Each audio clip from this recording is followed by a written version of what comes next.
السلام عليكم ورحمة الله وبركاته. ازيكم احنا متابعين في الدنيا عاملين ايه؟ اللهم صل وسلم وبارك على سيدنا محمد وعلى اله وصحبه اجمعين. النهارده ان شاء الله هنعمل وصفة سهلة جدا ومرطبة جدا معانا، واول مرة انا بعملها، والله اعلم اذا كان فعلا اول مرة على اليوتيوب ولا لا، حد عملها قبل كده ولا لا. هنعمل مع بعض طريقة الشعرية العزيزية، عزيزية بالشعرية. كل اللي هيكلفنا معانا كيس مكرونه شعريه موجود عندك في البيت، وهتجيبي معاكي رتل لبن او رتل ونص لبن حسب المتوفر عندك.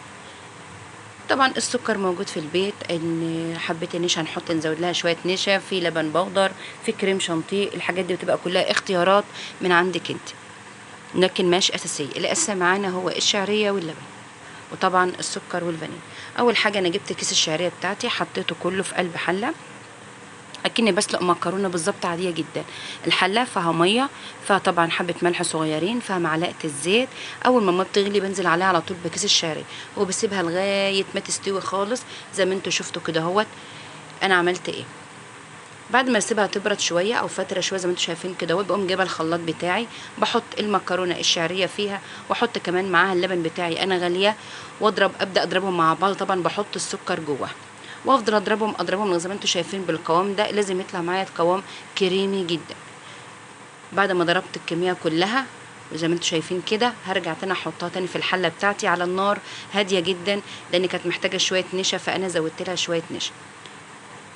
وزي ما انتوا شايفين كده انا بحط لها فانيليا. الفانيليا اللي كانت عندي فانيليا سايله، او تقدري تحطي فانيليا بودر الموجود عندك. طبعا لو في معلقتين لبن بودره هنحطهم لسه مع النشا. زي ما انتوا شايفين كده انا عماله اقلب لكم القوام بتاعي عشان تشوفوه ان هو كريمي وناعم جدا اهو، ما فيهوش اي تكتلات خالص. طبعا الشعريه لما بتتسلق خالص بتكون ناعمه جدا عن المكرونه اللي هي الاسباجيتي.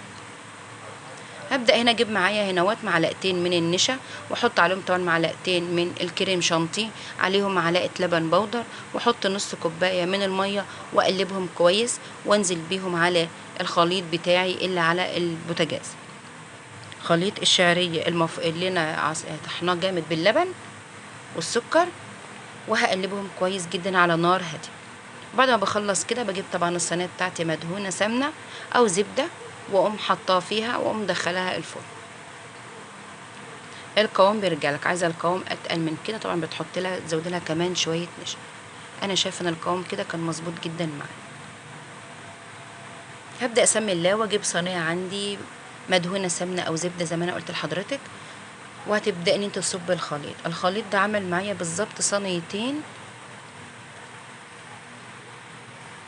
واحدة كبيرة والتانية وسط. يا دوبك املي بيها قبل الصينية ما تتملى كده، يعني شوف الحافة بتاعتي قد ايه. وعلى فكرة طعمها جميل جدا جدا في الجو الحر اللي احنا عارفينه دوت. محتاجة حاجة ترطب على قلبنا. احنا طبعا كلنا عارفين الشعرية واللبن بناكلها في الشتاء، لا مش في الشتاء بس، هنعمل منها كمان اهوت عزيزية في الصيف، وتكون في التلاجة وحاجة ساقعة، وتعجب الولاد جدا جدا، وعلى طول هيطلبوها منك.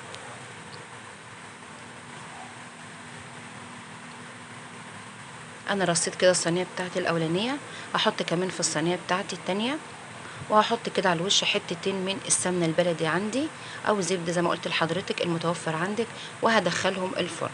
طبعا هفتح عليهم الفرن من تحت، وبعدين هفتح عليهم الشوايه. وبعد كده ما بتطلع عندي زي ما انتوا شايفينها بالجمال ده، بسيبها عندي لغايه ما تبرد خالص، وادخلها التلاجة. وبعد كده بقطع منها قطع زي ما انا عايزه، وتاكليها بالف هنا وشفا على قلوبكم.